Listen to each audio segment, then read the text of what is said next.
né? Medo mesmo da morte. Nós podemos olhar a nossa partida aqui dessa terra de duas perspectivas. Se temos fé em Jesus e cremos no seu sacrifício, aí a gente tem então uma esperança gloriosa, alvissareira, né? Deslumbrante, se assim a gente pode dizer. Mas se não temos essa esperança dentro de nós, o nosso olhar para a questão da morte, a gente vê a morte como um terror, como o fim de tudo, ou como uma desgraça. Afinal, depois daqui vamos ter que enfrentar ainda um julgamento divino.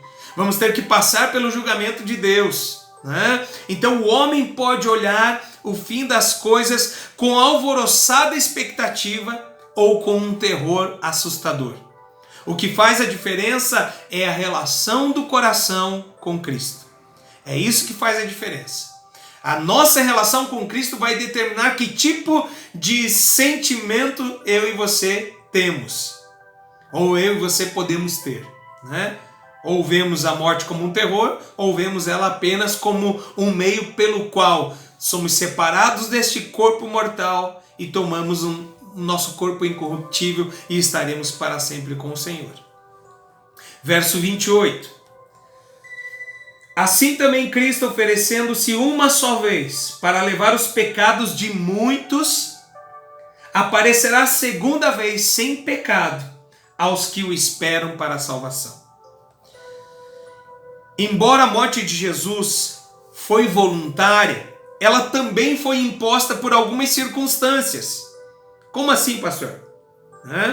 Ela foi imposta por algumas circunstâncias externas. Historicamente, pela maldade dos assassinos judeus, pela maldade dos fariseus, né? Pela maldade e também através das mãos dos romanos, né? Então, historicamente, Jesus padeceu por essas circunstâncias eternas e teologicamente, porque era um plano específico de Deus para a nossa salvação, né? Isso está lá em Atos capítulo 2, verso 23. Diz assim: este homem, Jesus, lhes foi entregue por propósito determinado e pré-conhecimento de Deus. E vocês, com a ajuda de homens perversos, o mataram pregando-o numa cruz. Pedro está falando ali a mais de 3.000 pessoas, né? Logo que acontece o Pentecoste, ele traz essa declaração, né? Jesus lhes foi entregue por propósito determinado e pré-conhecimento de Deus. Algo que Jesus falou tantas vezes.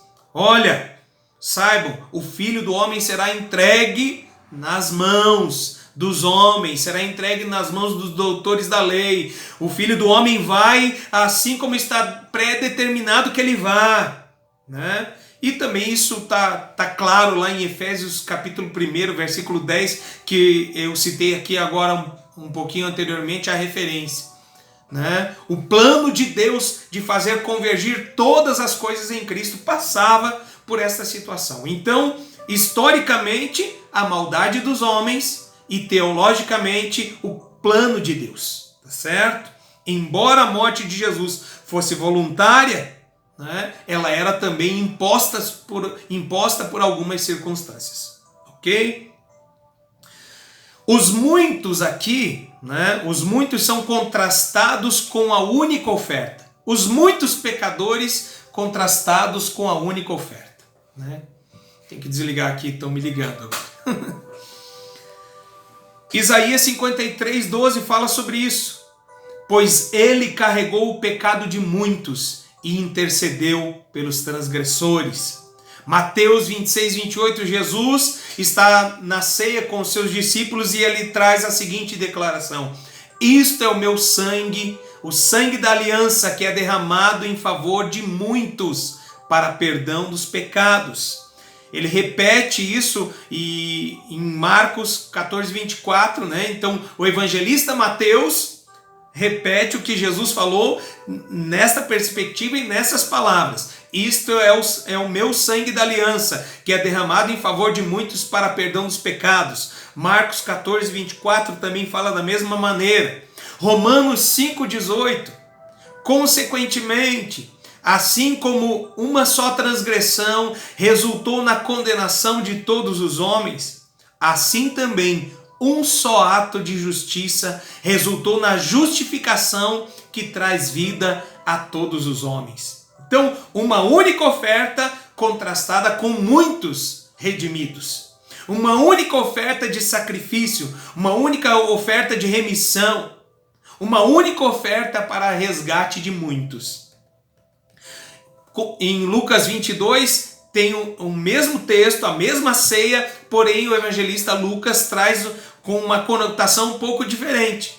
Este cálice é a nova aliança no meu sangue, derramado em favor de vocês. Derramado em favor de vocês, discípulos. Derramado em favor de vocês, os que creem. Aqueles que creem no nome de Jesus. E aqui no verso 28 ele termina com a nossa esperança. A segunda vinda de Cristo não é para tratar com os nossos pecados. Quando Jesus aparecer nas nuvens, né? Ouvir-se-á o grito, ao som da trombeta e a voz do arcanjo, né? Jesus há de se manifestar nos ares. E eu e você que estivermos vivos, seremos transformados não antes daqueles que morreram em Cristo, serão ressuscitados. E ambos, os que foram mortos e ressuscitaram, e nós que estivermos vivos, transformados, encontraremos-nos com o Senhor nos ares. A segunda vinda de Cristo não é para tratar de pecados, mas sim para arrebatar a sua noiva, para levar a sua noiva à glorificação, né? O estudo da soteriologia, ele diz o seguinte, né, que eu fui salvo, eu estou salvo, eu serei salvo. Fui salvo sim, quando Jesus morreu na cruz e entregou sua vida em meu favor, e me perdoou, me redimiu as culpas do passado, me purificou minha consciência. Eu fui salvo quando reconheci em Jesus que Ele era poderoso para fazer tudo isso. Eu estou salvo quando permaneço em Cristo, permaneço crendo pela fé em Jesus e tudo aquilo que Ele já fez e ainda faz, intercedendo por mim diante de Deus Pai. Eu serei salvo no dia que Jesus se manifestar. Esse corpo dará lugar a um corpo incorruptível e glorioso, e eu estarei para sempre com o Senhor. Glorificado para sempre com o Senhor. Então a segunda vinda de Cristo é para essa salvação, para essa plena glorificação da igreja. A segunda vinda é, na realidade, o selo divino sobre a completa aceitação do sacrifício previamente oferecido. Então, para todo aquele que aceita o sacrifício de Cristo Jesus, esse sim tem o nome escrito no livro da vida e do Cordeiro, né? E será salvo. A ênfase aqui recai sobre o efeito que a segunda vinda de Cristo terá sobre os que o aguardam para a salvação. Isto é, os cristãos. Os cristãos. Quem é que aguarda Jesus para a salvação? Os crentes. São os crentes que esperam por Jesus. São os crentes que aguardam ansiosamente as palavras aqui que Jesus aparecerá sem pecado, né?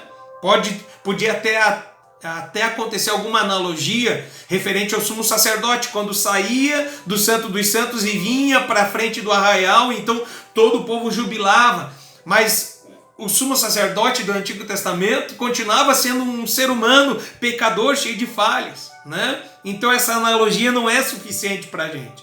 Mas Jesus aparecerá sim, sem nenhum pecado. O que significa isso? O pecado não precisa de mais nenhuma expiação. O que Jesus fez foi suficiente. Não podemos confundir e dizer que não existe mais pecado, não podemos dizer que não pecamos mais, que não precisamos pedir perdão, não.